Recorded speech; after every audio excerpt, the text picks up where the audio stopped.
nila. O ni kalainan sa pari ug sa pastor. Ang pastor nagdag mga butang. Tinoo dili. Nagdag bugas, sardinas, tapok. Aron, ang mga Katoliko, ma-converted nila. Ma-offer sila paayo sa ilang mga balay.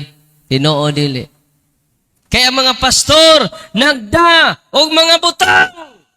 Pero ang pari, way dang butang. Kita pa'y pangayuan, mga igsoon, na pamaman at tungguan, no. Grabe naman sad mo, no. No, wala jud mahuman to. Sig pangayo ang pari. Dili para siyang kaugalingon, kundi para sa simbahan. Amen? Kaya ang pari, way dang butang.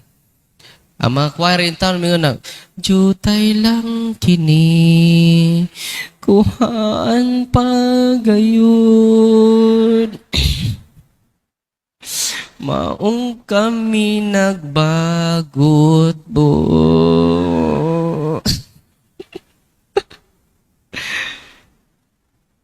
Pero ang pari di ay walay dang butang.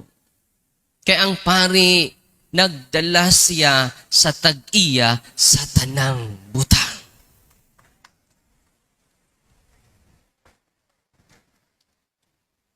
Amen?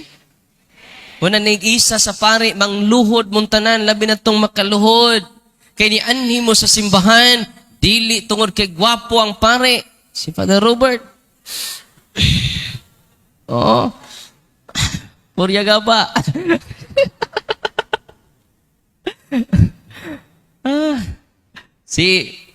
Dili pare inyong gianha. Dili sad ang obispo. Dili ang kardinal. Kaya nga naman, inig-anhin ninyo sa simbahan, nailabaw pa ni Father Robert. Nailabaw pa ni Bishop Cosme. Nailabaw pa ni Cardinal Tagle. Nailabaw pa kay Papa Francisco. Kinsa? Si Kristo. Ang pan sa kinabuhi. Amen. Unsay nahitabo sa katawhan sa Dios, ngania dinhi karon. Dili sila kasimba tungod sa ilang panginabuhi. Tinoo dili.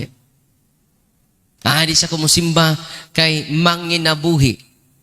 Unsay nahitabo, gikalimtan nato ang pan sa kinabuhi. Unsa may nahitabo, gipangkabuhi. Dali mabalaka, puno sa kaguol, nganuman, wa mo maduol sa akwa.